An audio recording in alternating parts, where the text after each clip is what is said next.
Welcome back, everybody, to another episode of All Things NBA from A to Z. I'm Kris Pursiainen here alongside Zach Noble for ballislife.com. We are ready to talk some NBA basketball, man. Little all-star break for the show, little hiatus. AKA I'm 22 years old and I still live with my parents and work 5 different jobs.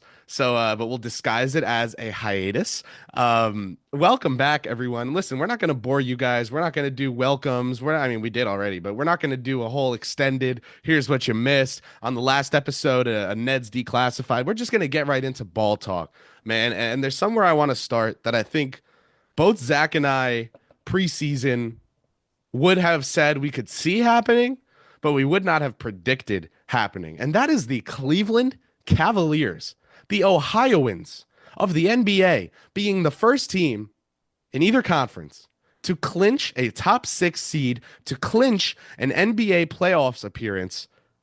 They beat the Miami Heat. Bam Adebayo tried damn hard to not to come out of that building a winner.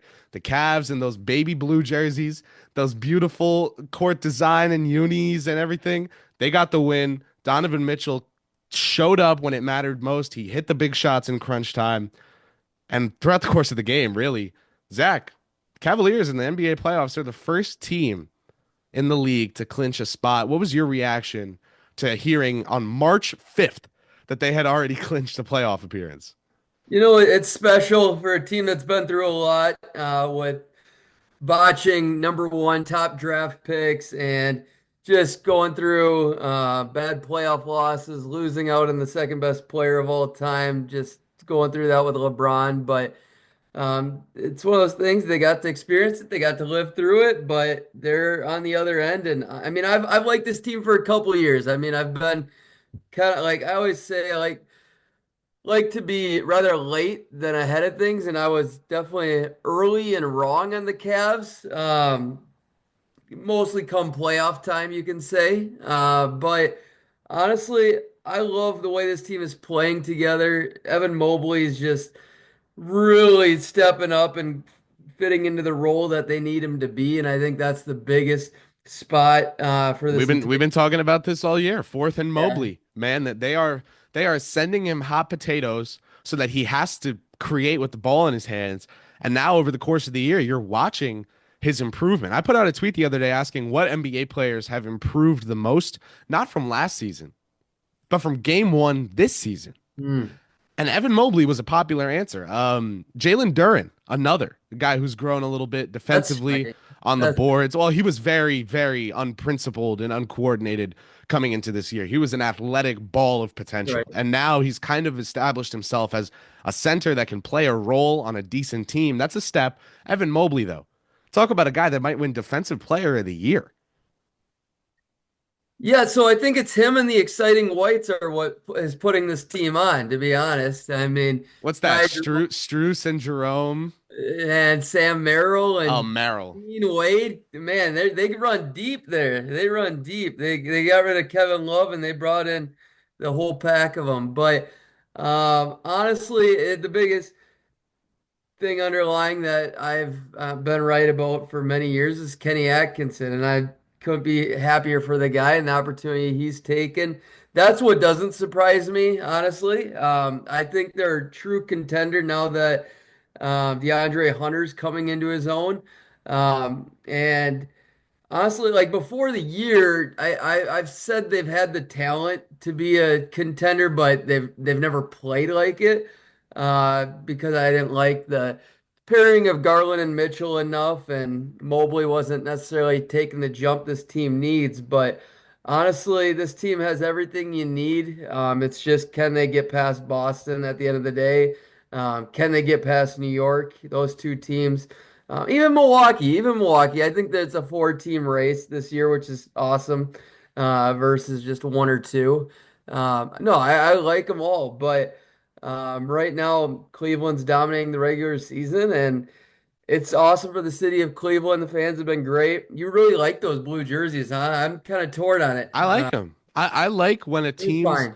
I think we are in this era of like the NBA 2K-ification of NBA jerseys, Fair. where it's like, well, Yeah, this gradient from purple to green really speaks to the culture of the city of New Orleans. Shut the hell up. No, it does not. You could put a beignet on a white jersey and it would show more New Orleans culture than goddamn the Incredible Hulk Halloween costume for 6'8" men.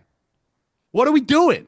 But the Cleveland Cavaliers powder blue, Zach, it has a class to it. It has a class, it has a classiness, but on top of that, it also speaks to the city. I mean, I like the Cleveland Cavs social team a lot. They post a lot about what the jersey means, how they came up with the idea, the photo shoots, this, that, the third, the fourth, all very involved and centered around the team and the city and culture. It's not just like, well, you know, in Utah, we have a lot of mountains. And what do you see in between mountains? A sunset. Fair, That's fair. culture, folks. What? What? I've always liked Utah's jerseys, though. Listen, they're very good, but they don't mean anything to anyone besides the mountain ones. Right. So, like, they can step that up. Zach, you brought up a point about the Milwaukee Bucks, and we'll keep it moving on the topic sheet here because it's a packed day. But I want to ask you, clear cost cutting move. Middleton out, Kuzma in. Before that trade, I would have told people, not gambling advice, I would have told people to check the odds on the Milwaukee Bucks to make it out of the Eastern Conference. Not to win the whole damn thing, just to make it to the finals because Giannis Antetokounmpo has not won a playoff series since the 2022 season, right? Yeah. Like a single series. So like Okay. um what do you what about that trade makes you feel like they're still in that tier, not an upper echelon, but a tier where they can legitimately compete with the heavyweights of the NBA? Because to be honest, man, I think they're trying to reclassify. I think Middleton for Kuzma was a no. We're going in the midweight this year, and maybe next year we'll come back as a heavyweight. It's nothing about that trade. Kuzma's been exactly who I expected Kuzma to be. Decent from mid-range, terrible from three, uh, average on defense, good rebounder. He's been rebounding very well. That's basically what they're getting that Chris Middleton couldn't get is the rebounding aspect. But everywhere else, I mean, I think it's a step back other than availability. I mean, that's a body they need. And I mean, at the end of the day, this team's only going as far as Dame and Giannis will take them. Um, I don't think it has anything to do with the trade. I mean, KPJ, Kevin Porter Jr. has been surprisingly decent when he's coming at stretches, but I don't think he's going to matter in the playoffs either. You like Kuzma, He what he's he just had done? a he just had a triple double, Kevin Porter Jr. And the majority of takeaways were like, okay, Yeah, like, there's great, thanks you can for go up stats. yeah, Still shooting 24% from three, and uh-huh. yeah, that triple double came with 0 for 5 from three, 4 of 11 from the field. Like they don't rely on Kevin Porter Jr. ever to get rebounds and assists. He just happened to have the ball quite a bit. Um, yeah, I'm not impressed by that much. It's tough, man. Uh, It's tough, but um, you talk about the trade that they made. They made that deal with the Clippers, and the Clippers ended up landing Bogdan Bogdanovic, who last night had 23 points, right? But what impressed me most about his performance was he felt like hot sauce last night. And I'll explain what I mean by that. yeah, please. I'm not talking about Nick Stauskas. I'm talking about You're right. real Pray for real Elsie. garlic sriracha hot Oh, sauce. No, this is not a player comparison. This is an analogy, my friend. 8 of 16 from the floor, 3 of 6 from 3. 23 points, 3 boards, 3 dimes, a steal and a block. Bogdan Bogdanovic just he wasn't the reason the Clippers won that game. He didn't make the dish, he didn't prepare it, and he's not the protein. But god damn it, if he didn't take it to the next level, if he didn't take a good game from players like Harden and Zubac and Chris Dunn to that next level, they may not have won the game because he provided the scoring that they needed to allow someone like my guy, Chris with a K, Dunn, to have 8 points, 4 boards, 6 dimes, get this, 3 steals and a block on, wait for it, 3 for 3 shooting, 2 of 2 from behind the arc. These Clippers role players are gelling, and so I want to pivot out west, man. No pun intended, but take me out to La La Land because Ivica Zubac had 22 and 11 and 3 dimes. This is a player averaging this season 16 and 12 and 2.5 assists. Zubac is one of the better centers in the NBA this year, full stop. And all of that to say, to set up, to lay out the red carpet for the beard. 50 points, 5 assists. He's still got it. The Los Angeles Clippers, your guy, James Harden. It's been fun. Honestly, I was a little nervous this it was a 3 game stretch they were on, the losing streak, but they just couldn't close. And they didn't get enough from enough guys throughout those games. This game, it was like perfect. They stayed in it. They stayed afloat till the fourth quarter, a 7 minute mark. And then they just pulled away. Everybody stepped up when they needed to. But yeah, they didn't play terrible the first 3 quarters. They just played rock solid, and James Harden led the way. And it wasn't wasn't one of those 50 burgers that he forced either. I mean, he only had 24 shot attempts, super efficient. It was the first time he's gotten to the line like this, probably since 2019 when he had his last 50 piece. But um, he was driving. I don't think it was like the 2017, 2018 version of where he was a little skittish and drawing fouls. I think he earned most of these, and it was really an old man polished, respectable game that just he popped off. Because the reason why, I mean, it wasn't your typical Harden game. He didn't have a triple double. He didn't have a ton of assists and rebounds with it. He knew the team needed scoring, and that's what he brought tonight. I'll never But yeah, forget both. Brooklyn, man. He gets to Brooklyn. He starts, instead of having 50-point games, he starts having 20 and 20, 30 and 15, 20 and Yeah. 15. And he's like, hey, this is how y'all wanted me to play?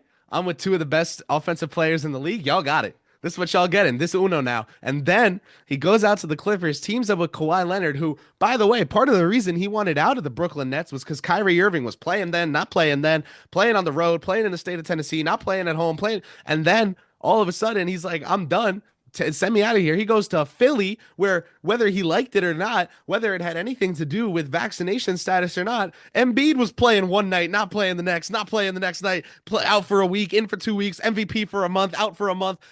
So then he goes to the Los Angeles Clippers and Used to this. Kawhi Leonard in one week, out the next month, in the next month, MVP the next 2 weeks. It's all over the place, but James Harden has found a way to become a constant throughout all of these situations. I have gained lots of respect for him as a player. I never had a problem with the play style in Houston. No, never. 'Cause I My always thing, but argued, man. Go finish your point. I was going to say, my thing was just his lack of willingness to see it any other way. Like the quotes he gave were kind of indicative of like pretty easy to read between the lines and be like, you want any of those guys to be out there handling the ball? Like, I got, it's like other ways to present that message, sir. Now he's in a situation, funnily enough, in Los Angeles where he can kind of just be himself and it's what's best for the team. Yeah, okay, that's one of those instances. Like his wording was like never great. He's just gotten way better as time has gone, especially his time in LA as a leader and in the locker room and just as a presser, you can say. Like the guys, Law Murray, who he's had on the show, they get so much out of James, and uh, it's in great detail too. And the guys in Philly were pretty solid with it as well.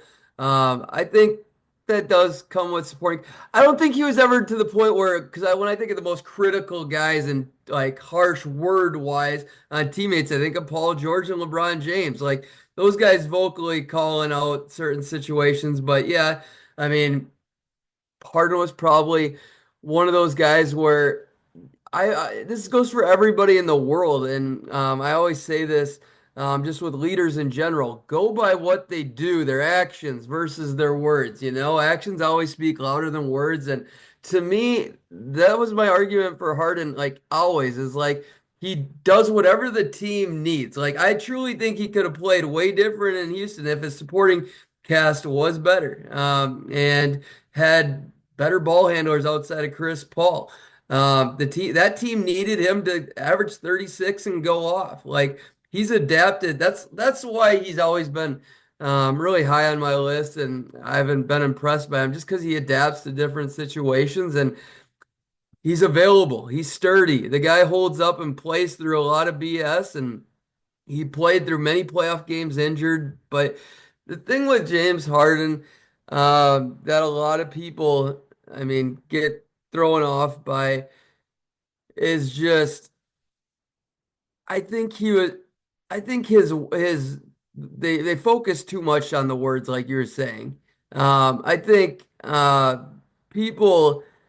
Yes, there were the people that hated his play style, and tried the ref baiting a little bit. And yeah, he got carried away with that a little bit. But I think when the refs did a full 360 on him and turned the other way, he just was always quiet and to himself. So people didn't really understand who James Harden was. But I think as time has gone, I think uh, people are respecting him more and more because of the leadership quality and the person he is on the court, and just more teammates have come out about him over time and been vocalized that he is a great person and teammate. So people were creating this narrative about him, but that's just my opinion. Um, I mean, I can tell you right now that James Harden has made decisions over the course of his NBA career that have rubbed some of his teammates the wrong way. And that goes back to Oklahoma City and what led to his exit from Oklahoma City. I think a lot of blame gets put on the ownership there in OKC. And I don't know I can't say that anger is not misdirected. I do think I can tell you there were other factors at play there that led to Harden's exit from the Thunder that just honestly the reputation came from somewhere. And unfortunately for Harden, no matter how much he grew off the court, on the court, as a leader, as a heliocentric guard, as an MVP level player for years and years, it's hard to shake a reputation once you've got one. And I think now that we're seeing him in the back nine of his career, just, you know what, man? Y'all gonna get this skill on display. I think it's beautiful. And I think he's playing amazing basketball. I think he was playing at this level in Philly, but I don't know that it was easy for him to fully buy in there either, given the inconsistency with the availability of Joel Embiid. Do you Um, think quick question, do you think he's a terrible GM, or do you think it's karma for switching teams why these guys keep going down? Because I lean towards he just picks the wrong players to play with. And I mean, these guys were proven to be injury prone before he ever picked these destinations. And yes, but I also think it was just like, you know, Houston.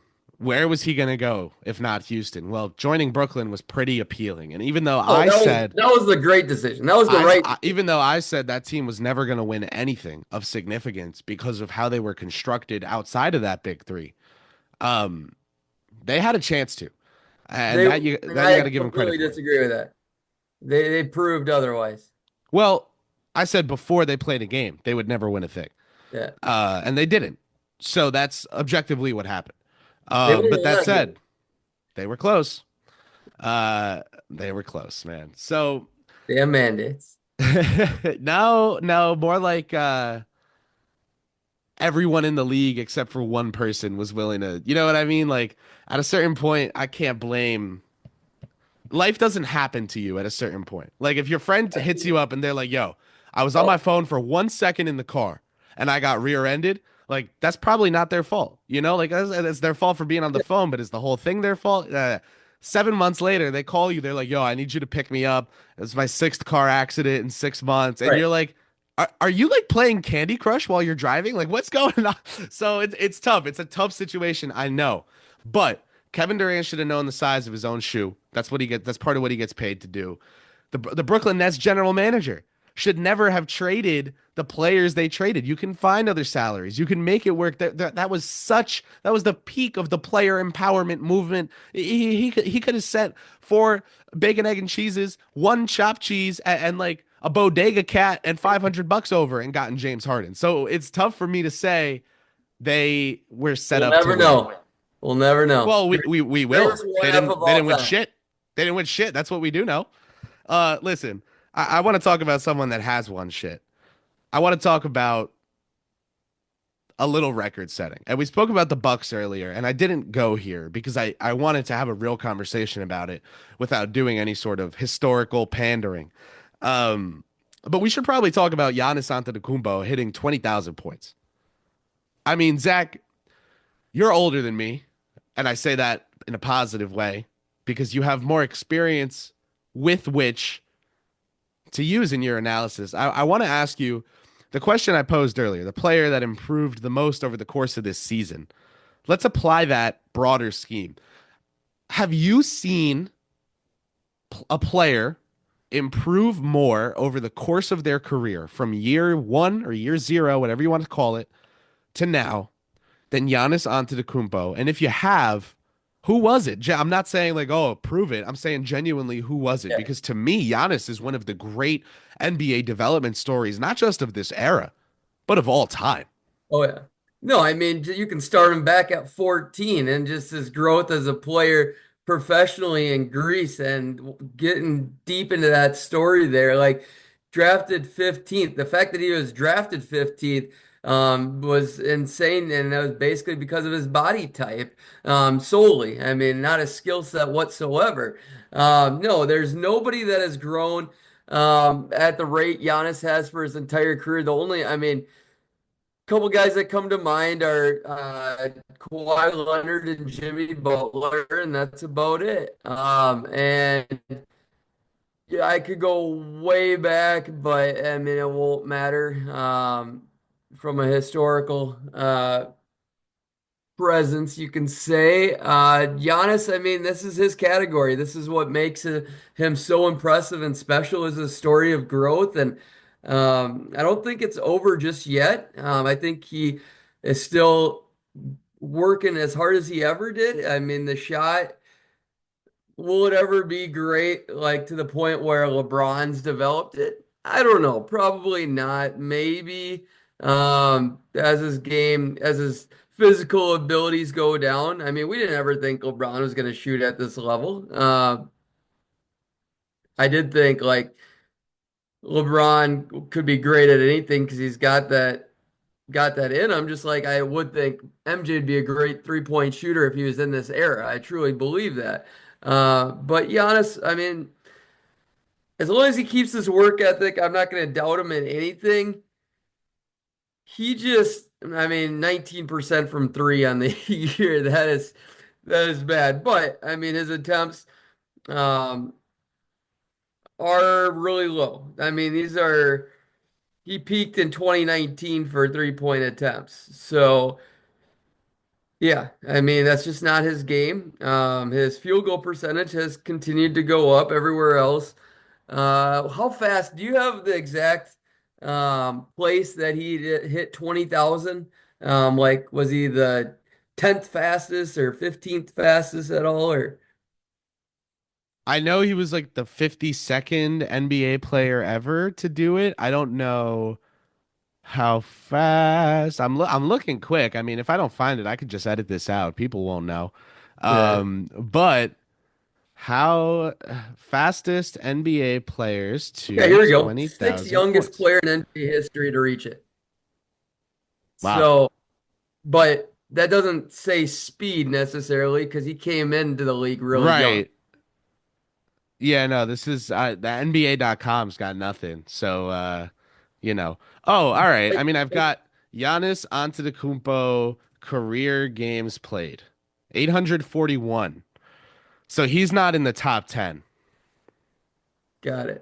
because KD is number 10 and he did it in 737. Shaq number 9 in 727. So I would think top 15, top 20, but And he's missed some a decent amount of time for injuries right now, so that's held him back to climb too far up there. But yeah, you gotta. I think in today's era to climb really high like KD is doing, I think you got to be able to shoot the ball. Giannis's game is, I mean, how long can he play this physical? That's what it's going to come down to. Where I mean, Harden and Curry, they're still going to be hitting a lot of shots for a few more years.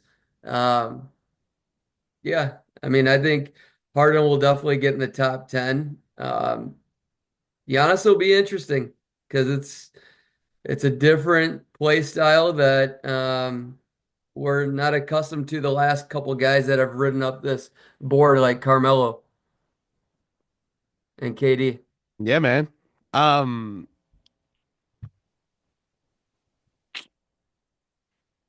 Legacy wise, I mean, this is blah blah whatever. But do we think after he got that Finals MVP with the 50-piece nugget, do we think that at the time it was like a safe consensus opinion to say he would end up top 25 of all time? Oh yeah, I no, would he's I would think for sure it was, right? But now again, we're removed from that, right? And he hasn't won a playoff series. He didn't win one last season. He didn't win one the season before. And so with that in mind, where do we think he's on track for at this point? Is it still 20? Is it he's for 15? sure top 20. Like uh, my thing is, he's competing with. I mean, I have to go. I'd have to dig deep to find my list, but I think I probably had him at 17, 18-ish. And he's in that Dirk KG debate right now. And the difference with Dirk and KG is like uh, being like KG's a better passer. KG, you can argue is the better defender, but Giannis is an amazing defender. So there, I mean, that debate's close. I personally lean Giannis over Dirk, but Dirk's greatness has lasted a little Mm-mm. longer. Mm-mm. All Mm-mm. right, so then you still have KG and Dirk above him because I have KG above Dirk. I think Dirk has earned being over Garnett, but that said, personally, if I were building a team today, it's kind of tough to say I wouldn't go with KG. Um the problem is that with KG, it's a little bit of a more of projection with regards to play style. Um, but I kind of just assume he'd figure like the same way I think like Moses Malone would be good in the NBA today because he would just be good. He's talented. He'd figure out how to impact games. He would learn what he needed to learn. I think KG is even less projection than that. But Dirk's play style, the fact that he was still doing it in 2015, 2016, hitting game winners at the Garden, like, okay. I would probably defer to both. I found it. I have him at 23. Okay. He could finish his career at 15 then. So He needs to chip up again. And then we're in 15. it's so hard for like I'm looking at my list right now and I have Dwayne Wade above him. And that's like at his peak, I'm taking Giannis over Wade. But I mean that finals run by Wade and winning multiple championships, even though Wade was a number two. That's tough. I really want to put, and I'm just a bigger Giannis guy. That's a personal preference. It comes down to the championships for me and those two guys, and then you got like the Isaiah Thomas debate. So that's where he's at on my list. Yeah, I think again, right? We look at Giannis's age, and when you realize to yourself, oh, he's 30 and a half, almost. Um, there's probably 4.5 years left of this elite level play, which is a lot of time. Oof, That only 4.5 on Giannis seems of so. elite level of all time level play. I'm saying he's going Okay. to be doing it till he's 36. Damn it. But then, 36 and on, hopefully he's still in the league, a superstar, and I would think that's when you start seeing the decline. So that's a huge compliment. I don't say that to try and predict the future. I say that to say I believe you've got lots of time left with Giannis Antetokounmpo. You hitch your wagon to Damian Lillard. It's not the end of the world, but that does require some other moves to be made, such as punting Chris Middleton to the Wizards. What is there a player that stands out to you as someone the Bucks could go after? Like I feel like that's how I feel about their championship odds this year. Is that we're in March and I'm already thinking, well, what can they do this offseason once they get out in the second round? Because they have offense at guard, so they don't need a Colin Sexton. Oh, They don't need that kind of player. jeez, you're putting me on the spot on this Mitchell one. Robinson from the Knicks to help Brook Lopez is still better. usher. Oh, yes, I agree, but to help usher Brook out, because again, if you're saying you have 4.5 years left with Giannis, which is a damn lot of time, how long are we going to do Splash Mountain for? And I love Brook. I grew up going to Brook Lopez Nets games at the Izod Center. God damn it! I But mean, what about Miles Turner is one that comes to yes, I mind. love it. That is your Lopez replacement. That is how you usher in the next era. You turn Lopez into Turner and you do what it takes to make that swap, whatever you want to call it. I don't care if you got to trade. I like Tyler Smith. You could do Lopez, Tyler Smith, and a pick and get Turner. Yeah, I don't know what they're looking to trade Turner for. Could Al Horford, another 39-year-old big, could he be a bench big for them that spaces the floor, that helps them I out? ain't moving the needle. Kevon Looney is going to It's be a free agent. it's getting some really high upside off the bench. They need DFS player option. Do you think he wants to stay in LA? Probably. Bruce Brown. Bruce Miles Brown. Miles Bridges. Bruce Brown and Kevon Looney sounds like a Milwaukee Bucks offseason, if you ask me. Come Bruce back to Brown would this. be nice. Bruce Brown would be nice, but Kevon Looney just makes me want to spin and throw up. Why? He's been very impactful on I defense don't this think he season. can be good anywhere other than the Warriors. Oh, yeah, yeah. And, eh, I think even right now they're phasing And him out. like Festus Ezeli, I But do think you no no no don't do that. Do you think they should be playing him starter minutes next to Jimmy and Draymond? That's domestic they need terrorism in it. the They front need court. him to do anything in the That playoffs. that is domestic terrorism with regards to spacing He's in the so front important, court. yes. I mean, So then Looney's getting phased out not because of anything of his own fault. It's just because he can't shoot and he's a center. So were you really expecting it? That said, on a team like Milwaukee, my mind goes right to the when you're talking about spacing like that. My mind goes right to KJ Adams and Hunter Dickinson on the Jayhawks. It's just a terrible situation. Hunter Dickinson is interesting, man. But that's a conversation for another day. Right. We'll say that one. Um, All right. Last thing before we get out of here, Zach, I want to take a look at the upcoming slate. I want to look at some games coming up. Just let's start with tonight, Thursday, March 6th. This will already have been recorded and put out, but tonight I got Knicks Lakers on my watch list. I mean, I get off, I'm producing the JR Sport Brief. I get off right at 10. I will be tuning in to Knicks Lakers tomorrow. Man, anything on the schedule that stands out? I mean, Knicks and Clippers. I you know from this episode that Harden is a guy of mine. But there's a Grizzlies Mavs game too. They just played the Grizzlies just played the Thunder. Then they have the Mavs coming up. Is that a get right spot for Memphis with the Dallas's injuries? And the one I'm really looking at, to be honest, Saturday, March 8th, Lakers Celtics. Ooh, that's going to be incredible. Yeah, this week is going to be a nice slate of games. I mean, you mentioned all the big ones. Clippers, Knicks, I will be glued in on that. I think it'll be fun. That's a fun one. Just to see how Harden follows up a 50 piece, especially with the day off. Knicks will be all over him defensively. But Knicks and Lakers. So yeah, the Knicks will have a back-to-back in LA. So the Clippers will benefit a little bit from that.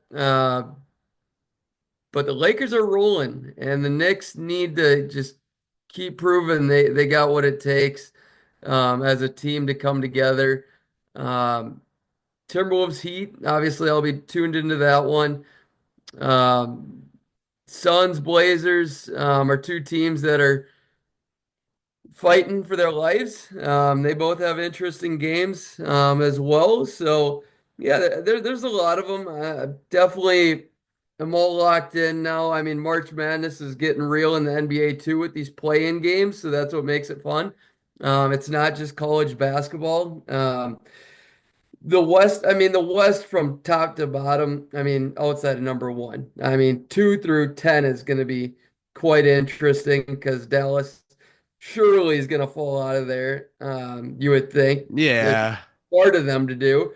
So Phoenix, Portland, even San Antonio might try to make a push just because they got some talent there with Fox now, but.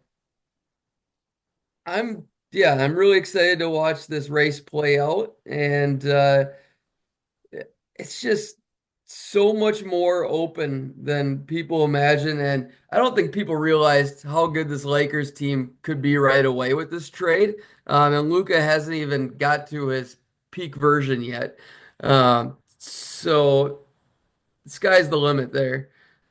And Jimmy Butler's been doing awesome in Yeah, Golden no, State. no, they look good. They look very good. And that win against the The Knicks only two should shut teams at the people up. top of the West, the only two teams at the top of the West that are fading it right now, I mean, are Memphis and Houston. I mean, with Yeah, dealing with injuries. we saw that. I mean, we injuries or not, we weren't expecting a lot from them.